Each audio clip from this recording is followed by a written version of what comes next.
A North Korean defector whose father was a senior officer under despot Kim Jong-Un has revealed a terrifying insight from within his feared inner circle. Ex-regime insider Hee-yeon Lim, 26, is risking her own life by telling the world how paranoid Kim lives like an emperor whilst casually ordering executions of confidants and even relatives. The petite Pyongyang graduate offers a rare glimpse inside a nuclear weapons-obsessed leader who has imprisoned 25 million starving people in grinding poverty.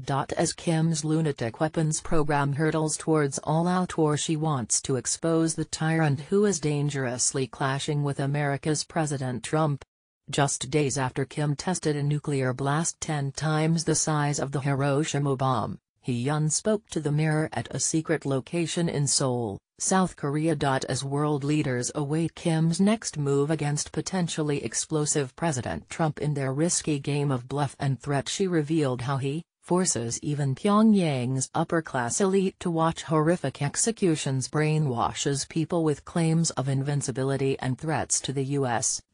Hides in hundreds of secret luxury bolt holes deep within his rogue state, making it virtually impossible for Western spy agencies to know where he is at any one time, has sex slaves, plucked as teenagers from school, despite his marriage to Ri Sol-yu, mum of his 3 children, enjoys £1,000 a-time lunches whilst his subjects survive eating grass. Hee-yeon fled North Korea's capital Pyongyang, where she grew up, in 2015 and made it to Seoul last year. She escaped with her mum and younger brother after her father, Colonel Woo Hee-yeon Lim, a heavy drinker, of the Korean People's Army, died at 51. She knew she was fleeing a life of privilege as one of a few thousand families allowed to live in Pyongyang, the capital. Her family shared a detached state home in a quiet part of the city and were driven everywhere by her father's aide, a uniformed soldier permanently on call.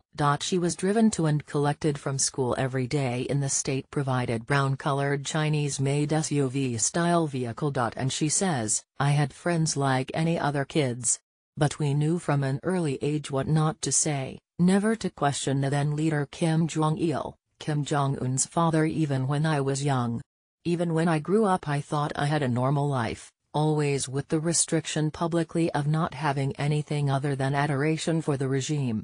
We ate Japanese-style food at home, bought from bribe money given to my father.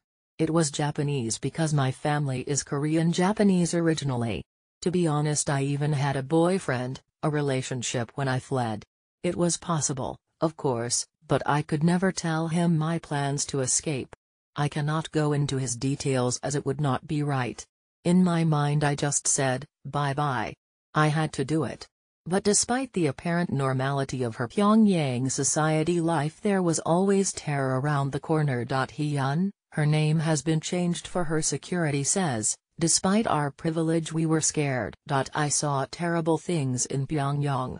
She saw the public murder of 11 North Korean musicians accused of making a pornographic video." Speaking in Seoul, she says the executions came shortly after Swiss-educated Kim succeeded his late father Kim Jong-Il. She recalls, "We were ordered to leave our classes by security men and made to travel to the military academy in Pyongyang.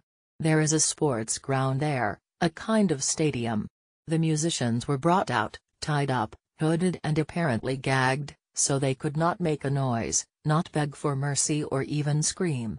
What I saw that day made me sick in my stomach. They were lashed to the end of anti-aircraft guns.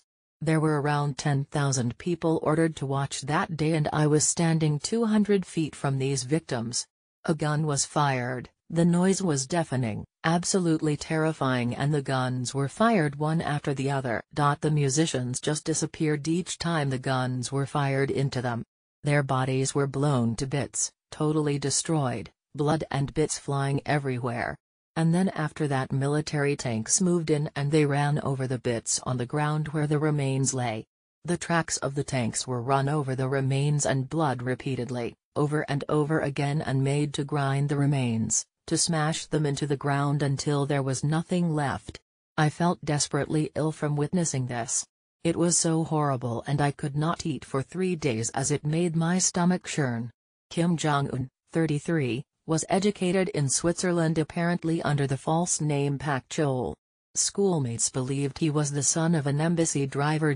He returned to North Korea aged 15 and later took over leadership in his late 20s after his father Kim Jong-Il died, but he is thought to be the cruelest the country has had, and even Pyongyang's high society is petrified of him. Even as a relatively wealthy girl, untouched by North Korea's dire poverty, Hee-yeon fled after witness